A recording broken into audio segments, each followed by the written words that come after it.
राधे राधे दोस्तों।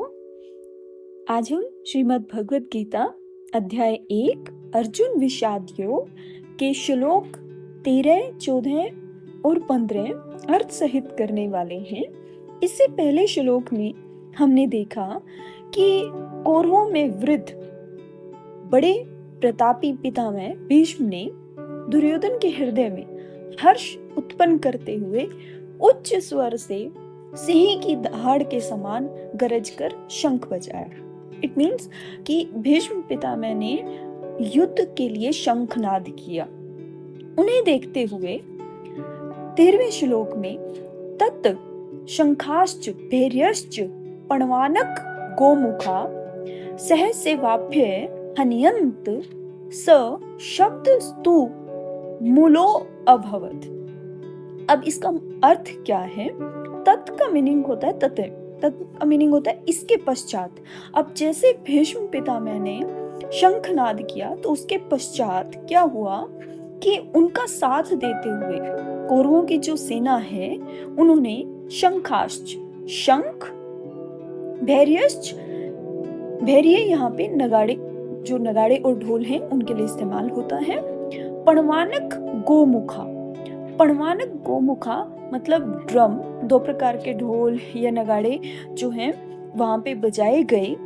और गोमुखा किसके लिए इस्तेमाल होता है? गोमुखा बोलते हैं जो इंस्ट्रूमेंट, जो म्यूजिकल इंस्ट्रूमेंट आउटर साइड से ओपन होते हैं ताकि उनका जो आवाज है वो ज्यादा उत्पन्न हो। तो ऐसे ऐसे म्यूजिकल जो इंस्ट्रूमेंट्स हैं, ऐसे ऐसे शंख जो हैं वो एक साथ बज उठे और उनका जो ये शब्द है अत्यंत भयंकर हुआ। सहसा, सहसा का मतलब होता है एक साथ, सडनली, अचानक से। स वह शब्द, शब्द मीन्स क्या है? आवाज। स्तुम मूलो अभवत, अभवत होता है हुआ, होना। और तुमुलो यहाँ पे किस लिए यूज करते हैं? बड़ा भयंकर। तो जैसे ही भीष्म पितामह ने शंखनाद किया उसके पश्चात कई प्रकार के शंख, नगाड़े, ढोल, मृदंग, नरसिंगे आदि एक साथ ही बज उठे। और जब इतने सारे म्यूजिकल इंस्ट्रूमेंट्स जो हैं वो एक साथ बजते हैं तो उनकी जो आवाज है वो भी बड़ी तेज उत्पन्न होगी। तो ऐसा ही कुछ यहाँ पे हो रहा है। अब 14 श्लोक में क्या है? तत् श्वेतैर हयैर युक्तै महती सयन दने स्थितो माधवे पांडवश्चैव दिव्यो शंखो प्रद्मतु। अब तत् का मतलब तो वही है, इसके अनंतर, इसके पश्चात श्वेत, श्वेत क्या होता है? सफेद। हय, हय मीन्स घोड़े। और युक्त, युक्त मतलब उस पर स्थित, जो हम ये कह सकते हैं सफेद घोड़े वाले रथ की यहाँ पे बात हो रही है, जो भगवान श्री कृष्ण जो हैं अर्जुन के सारथी बनकर चला रहे थे।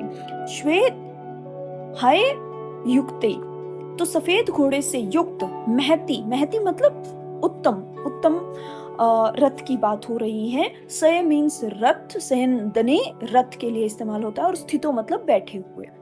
माधवे, माधवे श्री कृष्ण भगवान को कहा जा रहा है क्योंकि जैसे कि हमें पता है लॉर्ड विष्णु का ही वो एक अवतार है। और लॉर्ड विष्णु क्या? लक्ष्मी के पति। तो माधव जो है वो किसको रिप्रेजेंट करता है? लक्ष्मी के पति। पांडवश्चैव, अब पांडव जो है वो किसके लिए इस्तेमाल हो रहा है? पांडु के पुत्रों के लिए। अब वो कोई भी हो, पांचों पुत्रों में से कोई भी हो, उसके लिए हम क्या इस्तेमाल कर सकते हैं? पांडव यूज कर सकते हैं। तो यहाँ जो पांडव है वो अर्जुन के लिए इस्तेमाल हुआ है। दिव्यो शंखो प्रदमतु, अर्जुन ने भी, दिव्यो मीन्स डिवाइन, अलौकिक, शंखो, शंख, प्रदमतु बजाए।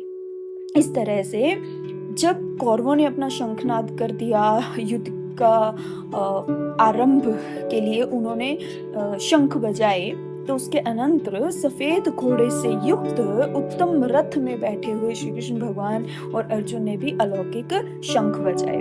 ओके, अब क्या है? 15 श्लोक।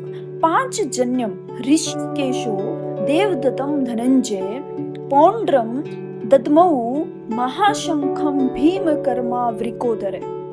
पांच जन्यम, अब यहाँ पे क्या बताया जा रहा है, ऋषिकेश। ऋषिकेश किसके लिए इस्तेमाल होता है, भगवान श्री कृष्ण के लिए ही, क्योंकि इन्हें Lord of mind and senses भी कहा जाता है। Lord of mind and senses मतलब बुद्धि और इंद्रिय के देवता भी इन्हें कहा जाता है। इन्हीं के तरह तरह के नाम आप श्रीमद् भगवद गीता में पढ़ते हो। जैसे कि अभी हमने माधव के बारे में बात की थी, तो माधव मीन्स लक्ष्मी के पति। ऋषिकेश हम बोल रहे हैं इन्हें, जो बुद्धि और इंद्रियों के स्वामी हैं। तो 5 जन्म ऋषिकेश।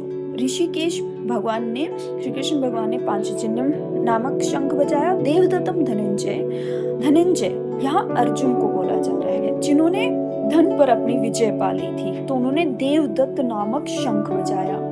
पौंड्रम ददमो महाशंखम भीम कर्मा वृकोदर, और पौंड्रक नाम का जो शंख है वो अत्यंत शक्तिशाली, भीम कर्मा, भीम मीन्स किस लिए इस्तेमाल होता है, विशाल, कर्म अत्यधिक शक्तिशाली, कर्मा मीन्स कार्य करने वाले, वृकोदर है।